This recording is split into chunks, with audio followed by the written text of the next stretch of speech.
government regulators deem Berkshire Hathaway's reinsurance business too big to fail, how would government regulation of the reinsurance business affect Berkshire Hathaway? There's two essentially regulatory aspects to it. One is there's a European, and I hope I'm describing this right. I may be wrong a little bit on some technicality. There's a European group that is looking at insurers generally and has designated, I believe, 9 or so insurance companies as, I'm not sure what they call them, but they deserve special attention, I'll put it that way. There's a technical name for it. The one that's more relevant in the United States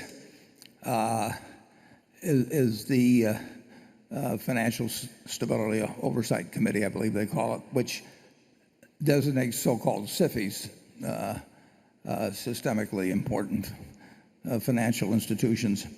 And large banks are in that category.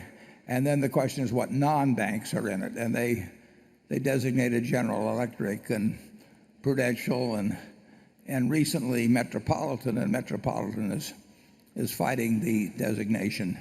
The question is whether question isn't just whether you're large. I mean, ExxonMobil's large, Apple's large, Walmart's large, and nobody thinks about them as SIFIs.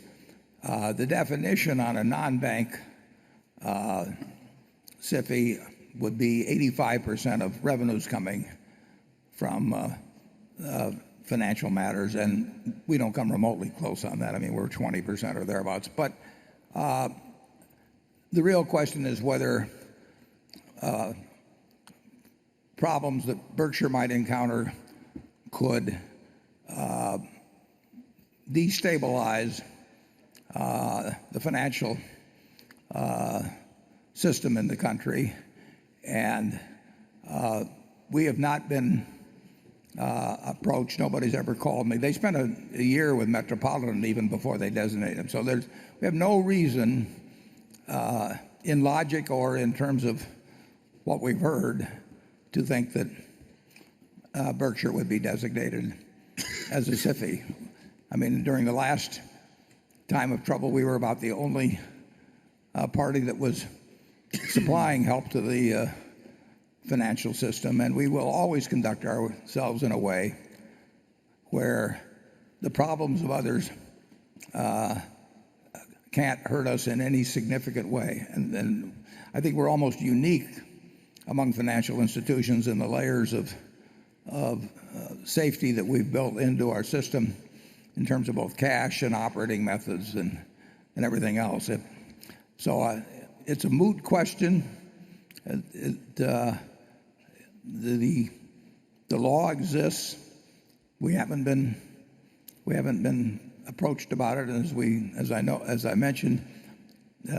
Apparently, it takes a year or so, even if they approach you, while they listen to your presentation and look at your facts. And I do not think Berkshire Hathaway comes within miles of qualifying as a SIFI. Charlie?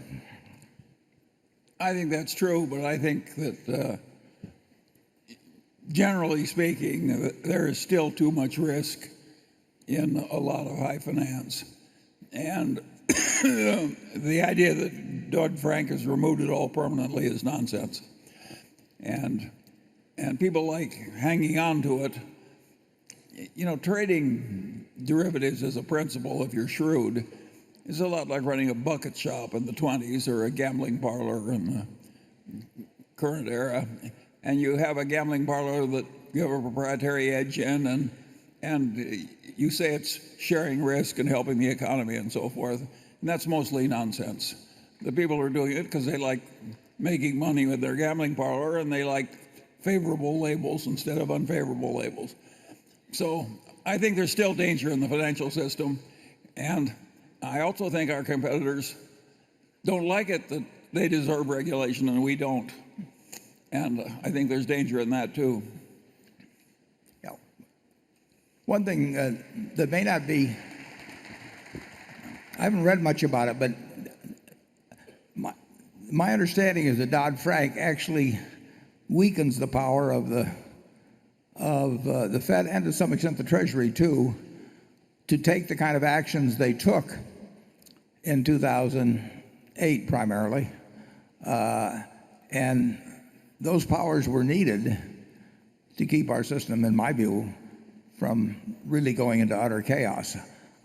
The ability to say and have people believe you when you say it, that whatever needs to be done will be done, has resided in the Federal Reserve and with the central bank, the European Central Bank. And the fact that people believed when Hank Paulson said that the money market funds are going to be guaranteed, that stopped a run on $3.5 trillion of money market funds that had lost $175 billion in deposits in the first 3 days there back in September of 1 week.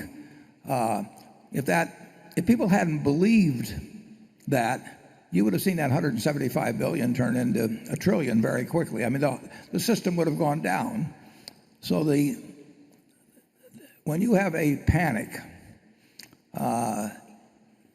you have to have someone somewhere who can say and be believed and be correctly believed that he or she will do whatever it takes.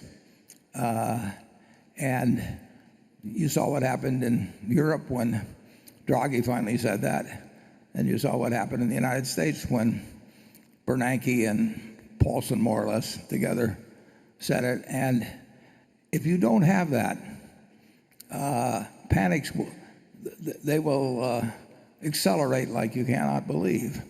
In the old days, the only way you could stop a run on a bank was basically for somebody to come and pile up gold. I mean, they used to race it to the branches that were having a problem. I remember reading the history of the Bank of America on that and how they would put out runs before the Federal Reserve existed. And the only thing that stopped it was to pile up gold. I mean, if the CEO of the bank came out and said, our Basel II ratio is 11.4%, the line would just lengthen. It would not get the job done. Gold got the job done. Bernanke and Paulson got the job done, but the only way they got it done was saying, we're guaranteeing new commercial paper, we're guaranteeing that the money market funds won't break the bank, we're going to do whatever's necessary. I think Dodd-Frank weakens that, and I think that's a terrible thing to weaken.